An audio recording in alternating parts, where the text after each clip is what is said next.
Pa rin po yung merong tatay yung mga anak ko, iba pa rin po yung kasama namin siya. Dahil wala na naman po akong magagawa kasi wala na siya. Pero salamat sir kasi kahit wala na siya, nandiyan naman kayo para sa suporta sa mga anak ko.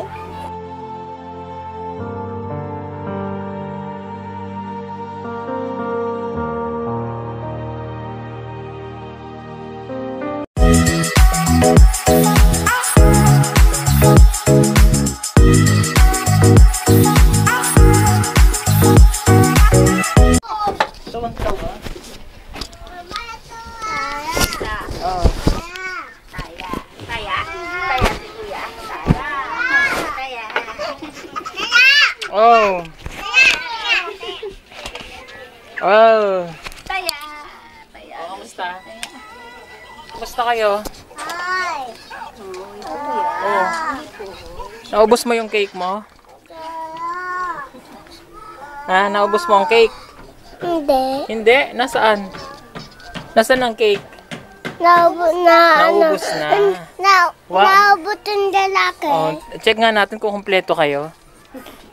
1, 2, 3, 4, 5, 6, 7. Ay, kumpleto. Kumpleto.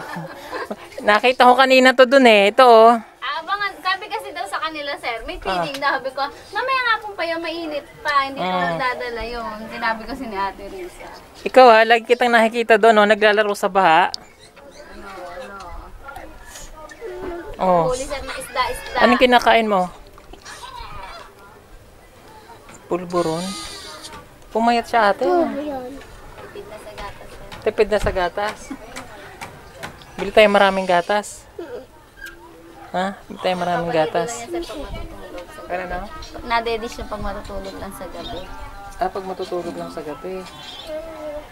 Tapos hindi na siya nakakadede ulit. Hindi na. Pagising po, yung kakain na lang ng kanin. Sa gabi, deded. Tapos naman na tayo. Kaya lang, ang problema, yung silong nila. Makikita nyo po ito, tinatapakan nila ay lupa. So, madalas dito naglalaro yung mga bata. Buti po dito, mataas na. May tambak na, walang putik. So, yung banda doon, makikita nyo. Ito, yan sila kumukuha ng tubig. Maputik. So, dito, walang tubig. Kaya yung mga bata, pag naglalaro, dito na lang sila. Oh, walang tsinelas. Tika, balik doon, balik. Chinelas mo din dyan. Walang tsinelas eh. So, ano bang gusto mo dito sana ate? Dito sa nilalakaran mo? Maano po nga sana sir, maipa-flooring po sana tsaka mataasan ng unti. Eh kaso sabi ko pa baka pag ganun masukol na kami sa silong. Eh kaya sabi ko kahit flat lang po sana. Tapos semento. Opo. Para kahit na, kasi mga mahilig magyapa. Hindi kasi sir nasanay nagchinelas yan talaga yung mga yan sir. Gawang baha po kasi dito lagi. Sa taas lang kami. Hindi, pag naman po sa tulay, hindi sila nakachinelas din pag nanunulay sila. Kasi pag nanunulay nakachinelas sir, nalalaglag madalas. Kaya sanay po sila ng yapak, hindi po nagchichinelas. Hobi. O, dyan lang ikaw. Siya ate na dede. Opo, Nestogen Classic po. Studio naman siya. Hindi na nagbe-breastfeed yan? Nagbe-breastfeed po. Sa gabi po, purong sa akin. Sa araw po kasi ang dami kong ginagawa, sir. Sa bote ko siya kasi madedede niya yung pagod. Itong mga itakayan. Alaska po. Opo. Usag dito. Siya sa umaga yun. Sa gabi sa akin. Magdamag sa akin na dede. Kasi nakahiga lang naman. Ako, Diyos ko. Yung pa isang anak ko. Mahirapan si kuya. Mahirapan ako. Laging tanong ni kuya. O, dyan lang. O, mamaya. Pagkatapos ni Josh, ay ni Junior, ikaw naman. Sinasabi ko sa inyo, huwag kayong magkaanak agad. Tingnan niya nangyari sa akin. Oh. Dami kong anak. Itong anak ko eh. Ano, halika. Diyos Mariosip talaga. Pag kayo nangahulog, lagot ako. Teka muna. Diyos ko po, Rudy. O. Ayan. Nakasa si Kuya Frankie nyo eh. Hirap na si Kuya, oh. Ang bigat nyo, oh. Hindi na makahawak si kuya ng gadgets niya. Kayo na lang hawak. Upo na lang tayo. Upo na lang. O, ayan. Upo na lang tayo. O, teka muna. O, teka lang. Ay, Diyos, Rode. Suklay tsaka ipit. Inom ka na ng gatas ulit. Apa. Opo, galing o. Tapos si Junior na po. Ano sasagot? Apa. Opo. Pati siya pumayat, ano. Magaling na yung ano niya. Opo, galing. Hindi niya kinukot-kot. Yun nga sir, pinakapot niya. Huwag mo ko- Natanggal niya yung Ay, balat, naku, Diyos Makati ko. daw. Sabi niya Makati. Nung Wag, isang beses wag. dumugo nung pagpusok niya. Dumugo. Eh, ngayon tuyo na. Nilagyan ko ulit ng amoxicillin. Ganun ko lang. Bili tayong gatas, ha. Bili tayong gatas. Oh. Bibili akong gatas. Oo, bibili akong gatas.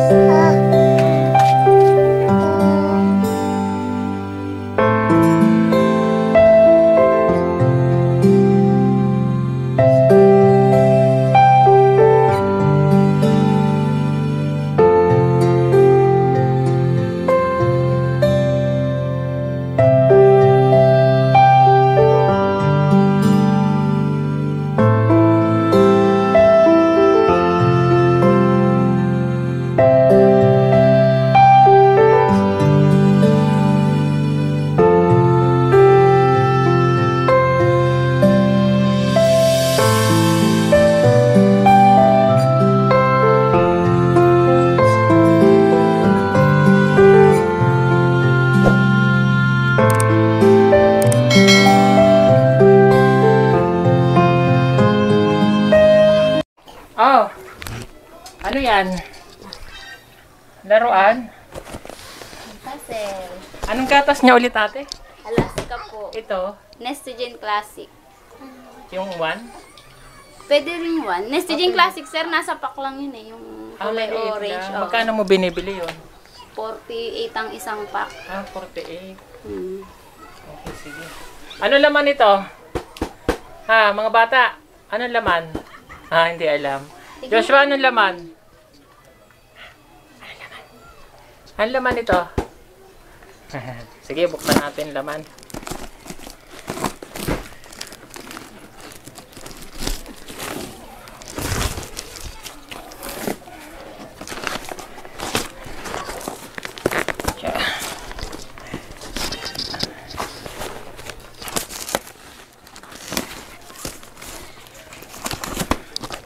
Oh.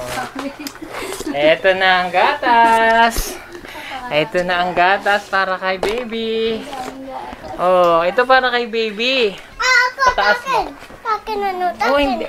Oh, upo ka lang dun. Upo. Oh. Ayan. Oh, bigay mo. Hindi yan sa'yo eh. Oh. Ito pa. Nestogen. So, pwede to? Ayan. Oh, doon ka lang. Doon. Oo, doon. Upo ka. Upo. Oo nga. Oh. Ayan. Daming gatas, oh. Nestogen 1. Ito para kay... Oh, ito na. Oh, ayan, oh. Okay, Joshua na lang. Oh. Joshua! Gatas! Ay, Oh, gatas, oh. Ayan, daming gatas. Pa. salamat po. Ito pa, oh. Dami. Ang dami, anek. Oh, ang dami, hane. Ano pa ang dami? Ano? Ang dami. Ang dami. Yan. O, di ka na mabibitin sa gatas mo. Marami ka ng gatas. Oh. Okay. Oh. Wow. Tapos, meron ditong alcohol. Ayan. Para yung mga bata. Kasi lumalabas ng mga bata na to eh. Ayan.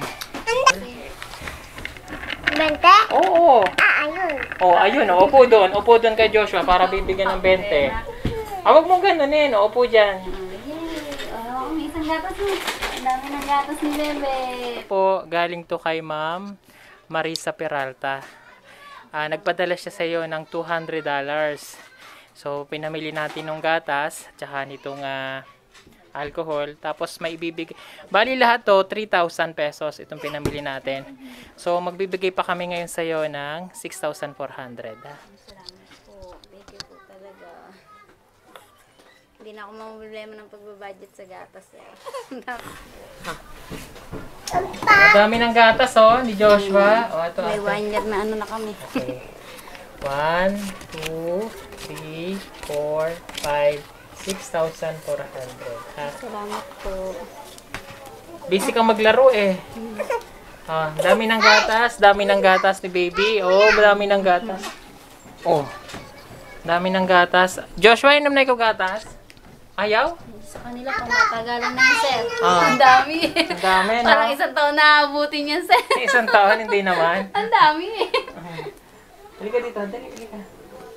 Ang ginagawa ko kasi, ang binibili ko yung tag 200. Yun, 1 week nila yun. Ayun, malaki yan eh. Para sa nagatas sila sa gabi. Opo. Bago matulog. Sa tanghali din, sir. Yung bago sila matulog, Silang dalawa. pinagagatas ko. Yung iba, hindi na. Hindi na po. Ayaw Malalaki po na. nila. Ayaw yun. Kape, sir, ang ano nila. Ba't kape? Mahilig sila sa kape, sir. Sapol, kape. Nilagyan ng konting Almusal, gatas. kape. Ayaw din nila. Mm. Kung lalagyan ng gatas yung kape, Ang kinakape kasi nila, sir, yung 3-in-1. Ayun. Mahilig sila sa gano'n. Yung pag nagkape ako yan, sabay-sabay na kami. Sumasabay na sila sa lalo pag almusal sila, nag-aagawan sa kape. Hindi sila naano sa gatas. Etong dalawa, yan, gatas. O minsan, nilalabay nila sa kanin, kape. ang taba eh. Sanay sila sa kape. Kaysa Taba. Taba, kasi sir, taba. nung time na ano, nung kami pa lang nung asawa ko nung ano kasi sila nung sir, sa ang dinedede nila nung yung mga naglakihan na tubig asukal lang talaga sir. Tubig asukal lang dinidede nila. Papadyak ang asawa ko sir, nung wala pa akong trabaho. Kaya hindi sila nasanay sa gatas sir. Tubig asukal lang po talaga pinapadede namin. Ngayon nga lang kami nakatikim ng ganyang karaming gatas. Kaya salamat po talaga. Kaya nakakatuwa lang. Kasi kahit wala ni asawa ko, yan. Nagkaroon kami ng ganyang buhay. Nabago niya yung buhay namin kahit pa paano. Parang nung nawala yung asawa ko, parang mas guminhawa kami. Pero mas gusto ko pa rin syempre nung kasama ko siya. Kasi namimiss din siya nung mga anak niya. Kahit masaya nga kami sa ngayon, ay kung kulang naman kami. Pero okay lang. Naalala ko pa rin siya sir, kahit na gantong nasa okay na kaming buhay. Kasi syempre, iba pa rin po yung merong tatay yung mga anak ko. Iba pa rin po yung kasama namin siya. Pero wala na naman po akong magagawa kasi wala na siya. Pero salamat sir kasi kahit wala na siya, nandiyan naman kayo para sumuporta sa mga anak ko. Tsaka yung mga nag-i-sponsor sa amin, salamat po talaga. Kasi kahit wala na yung asawa ko, hindi kami nahihirapan dahil sa inyo. Thank you po talaga.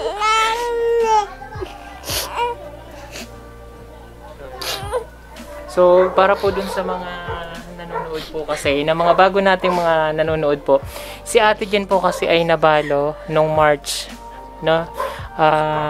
Namatay si pangalan? Si Kuya Jason. Nung March po dahil meron po siyang sakit na, ano nga yung sakit niya? Dugo po, plastic anemia. Hindi nataas yung dugo niya, laging pababa lang. Kahit naka 40 bag na kami ng salin nun sir, hindi pa rin tumataas yung dugo niya. So kaya po maagang nabalo si Ate Jen. Kaya once again kami po ay nagpapasalamat doon sa lahat po ng mga sponsor from day one na tumulong sa kay Ate Jen. Hanggang sa mabuo yung bahay nila. Hanggang sa magkaroon sila ng ganito. Ayan, nabuo natin yung bahay para sa kanila, hanap buhay ni na Ate Jen. Kahit paano ay nakatulong dahil mahirap talaga. 7 yung anak niya. Tapos wala naman siyang asawa na tutulong para sa kanya. Kaya maraming pong salamat. And again, thank you po kay Mama Maris Peralta dito po sa sponsor nyo. Thank you po. At sa lahat po ng mga tumulong, lalong-lalo na rin po kay Sir Dennis.